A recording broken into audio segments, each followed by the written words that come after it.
Celeste Drake is on the line with us, Trade and Globalization Policy Specialist with the AFL-CIO. AFL-CIO.org is the website, and you can tweet Celeste at @CDrakeFairTrade. And Celeste, welcome to the program. Thank you so much. Great to be here, Tom. Thanks for joining us. TTP, TTIP, you guys are holding a meeting, a convention of sorts here in Washington, D.C. Tell us about it and tell us about your thoughts on these trade deals. Absolutely. So the conference is called Trading Up, a critical perspective on jobs, governance, and security in U.S. trade policy. And what we're looking at are the whole host of things that come along with the trade deals as they're currently concluded by the United States. So there's the TPP, the Trans-Pacific Partnership, which is concluded and sort of awaiting congressional consideration.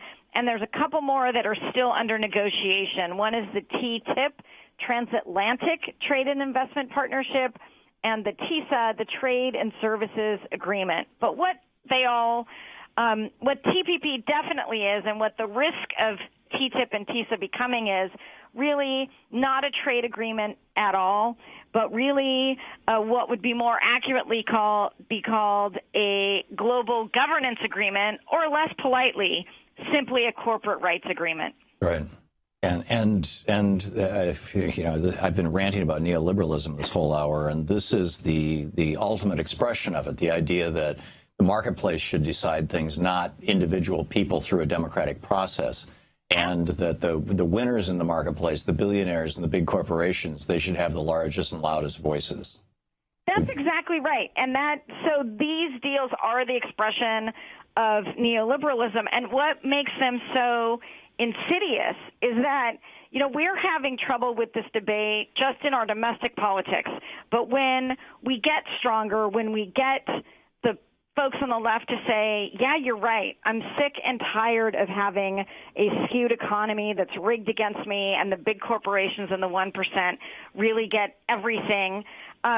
If we change our minds and really say we're going to institute all kinds of progressive policies, from trade to tax to higher education to healthcare, in some cases, what these trade agreements would do if they're in place is prevent us from doing that. So they sort of put a neoliberal straitjacket on every country that's a party to the agreements, and really trying to lock us from swinging that pendulum back to the left. And if we try to do something through a democratic political process, like, you know, the First Amendment guarantees us the right to petition our government for redress of grievances.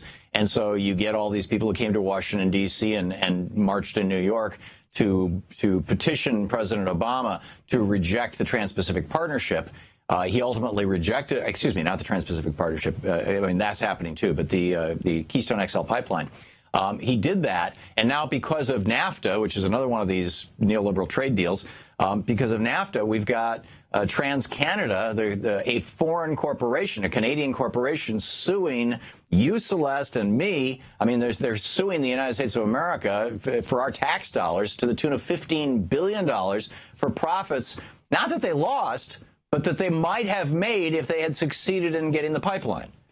That's exactly right. So this system, it's called ISDS, for Investor to State Dispute Settlement. And I think, like many things in D.C., if you want people not to pay attention, give it a boring, inscrutable name. Right. What ISDS really means is just a private system of justice for foreign corporations. Private system of justice. So TransCanada can sue the United States over its rejection of this pipeline right now because it's a Canadian corporation and we have ISDS in NAFTA. The TPP would expand this system, this private justice system, to 9,000 more companies that already have investments here in the United States, because it would expand the system to Japan, to Australia, to New Zealand, to the other TPP partners that we don't already have such an agreement with. And the problem really is exactly that. I mean, there are differing views amongst American citizens on the value of the KXL pipeline. Frankly, there are a diversity of views within the labor movement on the value of the pipeline.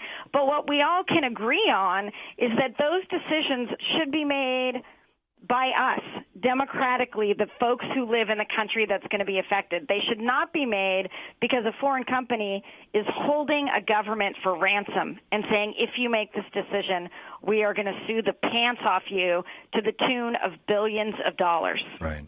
So, Celeste, we only have maybe a minute and a half or 2 minutes left. I'm curious, what is the AFL-CIO?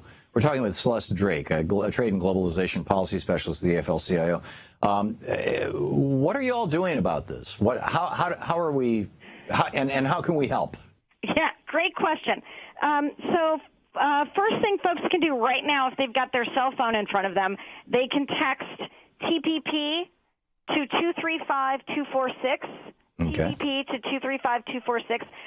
That puts them on our trade activist alert, and they'll get maybe 2 alerts a month, usually less. So it's not intrusive into your life, but that helps you be alerted to when we have call-in days and petitions and other actions.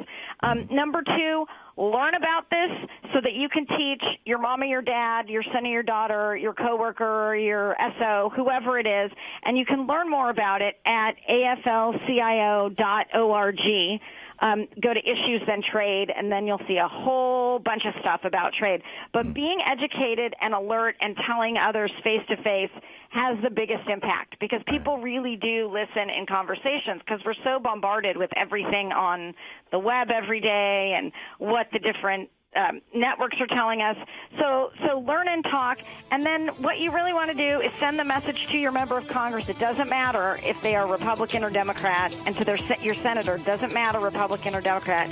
Say, A, oppose the TPP, and B, don't you dare bring it up in the lame duck, because we'll be watching and we will punish you if you do. There you go. Celeste Drake. Great talking with you, Celeste. Thanks so much for being with us today. Thanks so much for having me. AFL-CIO.org is the website. C. Drake Fair Trade is your Twitter handle.